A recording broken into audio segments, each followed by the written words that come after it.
संजीव अपने दोस्तों राघव और प्रतीक के साथ बियर बार में बैठकर बियर पी रहा था। संजीव आज बहुत खुश लग रहा था। अरे यार, आज की पार्टी में तो मजा आ गया। तुम दोनों दोस्तों के साथ तो मेरी जिंदगी इतनी अच्छी है कि क्या बताओ कितनी अच्छी है। अरे भाई, अब दोस्ती की है तो जीना मरना सब साथ में। हाँ अरे अरे यार सुनो, जल्दी से एक बियर और ऑर्डर करते हैं ना, एक आखिरी, और उसके बाद ये जश्न यही खत्म हो जाएगा। अरे हाँ हाँ, क्यों नहीं। वेटर, जल्दी से 2 बियर की बोतल लेकर आओ। आज मेरे दोस्तों को जश्न मनाना है, क्यों? इतने में वहां पर एक बहुत सुंदर लड़की छोटे छोटे कपड़े पहनकर हाथ में बियर की बोतल लेकर उसके पास आती है। ये लीजिए, आपने बियर ऑर्डर की थी ना, मैं लेकर आ गई। क्या बात है यार, इस बार की वेटर तो बड़ी सुंदर है। अब बियर लेकर आई हो तो अपने हाथों से ही पिला दो ना। हाँ हाँ, क्यों नहीं, जैसा आप बोलोगे मैं वैसा ही करूंगी। क्या बात है यार, अब तो लगता है रोज यही आना पड़ेगा। हाँ? उसके बाद वो लड़की उन तीनों को बियर सर्व कर देती है। पार्टी करने के बाद वो तीनों अपने अपने घर जाते हैं। प्रतीक, संजीव और राघव को उनके घर छोड़कर जैसे ही अकेला अपनी कार में आकर बैठता है तो अचानक उसे एहसास होता है जैसे उसकी कार की पीछे वाली सीट पर कोई बैठा हुआ है। वो तुरंत पीछे मुड़कर देखता है। तुम यहाँ क्या कर रही हो? और तुम मेरी कार में कब आई? अरे तुम तो बाहर में वेटर थी ना। बस ऐसे ही मेरा दिल कर रहा था आपके साथ आपके घर चलने का, इसलिए मैं आपके साथ चली आई। अरे लेकिन तुम मेरी कार में आई कब? अभी कुछ देर पहले तो यहाँ पर मेरे दोस्त बैठे हुए थे। प्रतीक के इतना बोलते ही उस लड़के का चेहरा खतरनाक तरीके से बदल जाता है। उसकी आंखें पत्थर की तरह सफेद और पूरे शरीर पर नीली नीली नसें उभर आती है।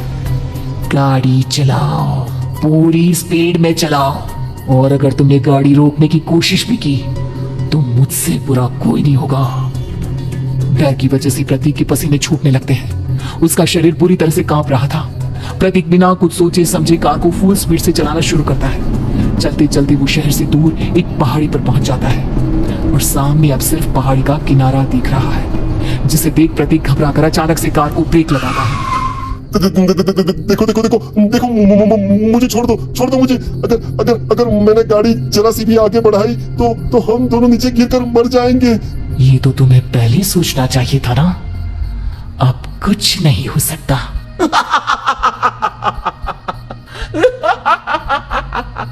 छोड़ दो मुझे।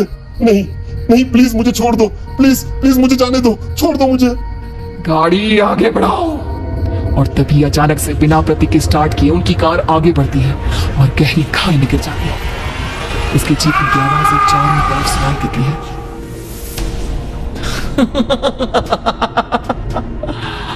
तुझे मारकर मेरे कलेजे में जल रही आग को थोड़ी शांति तो मिल गई, लेकिन अभी ये कहानी खत्म नहीं हुई। और फिर अगले दिन राघव और संजीव को पता चलता है कि प्रतीक की पहाड़ी से नीचे गिरकर मौत हो गई। अरे कल रात की तो बात है यार, हम सब बैठकर पार्टी कर रहे थे, लेकिन मेरी एक बात समझ में नहीं आ रही।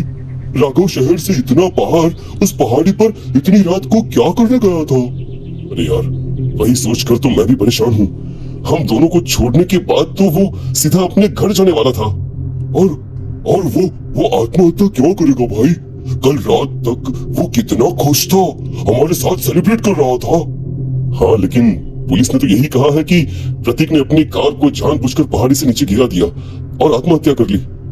अरे यार संजीव, मेरी तो कुछ भी समझ में नहीं आ रहा है। चल ठीक है, अब मैं अपने घर जाता हूँ। Okay bye. राघव अपने घर में अकेला था। दोपहर का वक्त था। तभी दरवाजे की घंटी बजी। कौन है? अरे 1 मिनट रुको, अभी आता हूँ। राघव ने जैसे ही दरवाजा खोला उसने देखा कि सामने एक बहुत खूबसूरत लड़की खड़ी हुई है। कौन है आप, और यहाँ किससे मिलने आई हैं? देखिए ना, बाहर बारिश शुरू हो गई थी, मेरी गाड़ी खराब हो गई है। आपका घर नजर आया तो सोचा कुछ हेल्प ले लेती हूँ। क्या नहीं, आइए ना, आइए। मेरे कपड़े पूरे भीग चुके हैं, क्या आपके पास टॉवल मिलेगा प्लीज? राघव अपने बाथरूम से एक टॉवल लाकर उस लड़की को देता है। थैंक यू सो मच, अब मैं चलती हूँ। अरे इतनी क्या जल्दी है? आप चाहे तो बारिश रुकने तक यहाँ पर रुक सकती है। हाँ। लड़की ने पलटकर राघव की तरफ देखा। नहीं, मुझे जाना होगा, मेरा काम बाकी है। और वो वहां से चली गई। उस लड़की के जाने के बाद राघव अपने बाथरूम में नहाने के लिए गया और जैसे ही उसने बाथरूम में देखा तो उसका टॉवेल वहीं पर लटका हुआ था। उसने टॉवेल हाथ में लिया तो देखा कि उसका पूरा टॉवेल खून की धब्बों से सना हुआ है। अरे अरे ये क्या? ये टॉवेल तो मैंने उस लड़की को दे दिया था। ये वापस मेरे बाथरूम में कैसे आ गया? और इस पर ये खून के धब्बे कहां से आ गए? राघव ने आईने में देखा तो उसकी गर्दन पर एक बड़ा सा चाकू का कट लगा हुआ था जिससे खून बह रहा था, जिसे देख राघव के होश उड़ गए। हाँ, अरे ये क्या? मेरी गर्दन इतनी ज्यादा कटी हुई है और मुझे दर्द भी नहीं हो रहा है। ये क्या हो रहा है मेरे साथ? राघव घबराकर बाथरूम से बाहर आया और अपना मोबाइल उठाकर उसने संजीव को फोन लगाया। संजीव जल्दी से मेरे पास आ जाओ। मुझे लगता है कुछ बहुत बड़ी गड़बड़ है, जल्दी आ जाओ। उधर से आवाज आई लेकिन वो आवाज संजीव की नहीं बल्कि एक लड़की की थी। कुछ अजीब नहीं हुआ है, बस तुम्हारी मौत तुमसे मिलने आई थी और तुम्हें मारकर चली गई। अब तुम इस दुनिया का हिस्सा नहीं हो राघव, इसलिए तुम्हें अपनी गर्दन के कट्टे का दर्द भी महसूस नहीं हो रहा। नहीं, ऐसा नहीं हो सकता, ऐसा नहीं हो सकता। कौन हो तुम? तुम्हारी मौत। अब संजीव के पास खबर पहुंचती है कि राघव ने अपने ही घर में चाकू से गर्दन काटकर आत्महत्या कर ली। ये सुनने के बाद संजीव के होश उड़ गए। वो पसीने से तरबतर हो गया और एक अनजाना डर अब उसके दिल को सताने लगा। संजीव के साथ ही उसका एक छोटा भाई राजीव भी रहा करता था। अपने भाई को इस तरह परेशान देखकर राजीव उसके पास आया। अरे भैया, क्या हुआ भैया? आप इतने घबराए हुए क्यों लग रहे हैं? प्रतीक और राघव की मौत, मेरा मतलब मेरी कुछ समझ में नहीं आ रहा भाई। अचानक से मेरे दोनों दोस्तों ने आत्महत्या क्यों कर ली? अरे वो तो मेरी भी समझ में नहीं आ रहा है भैया। हाँ, हो सकता है कि कोई परेशानी होगी और इसीलिए उन्होंने ऐसा किया होगा। हाँ, लेकिन दोनों की जिंदगी में एक साथ परेशानी और दोनों का इतनी खतरनाक तरीके से आत्महत्या करना, कहीं ऐसा तो नहीं मैं भी मर जाऊंगा? अरे आप ऐसी बातें क्यों कर रहे हैं भैया? वैसे ही मैं इतना परेशान हूँ। जब से अंजलि ने मेरा साथ छोड़ा है तब से सब कुछ बहुत अजीब सा हो गया है।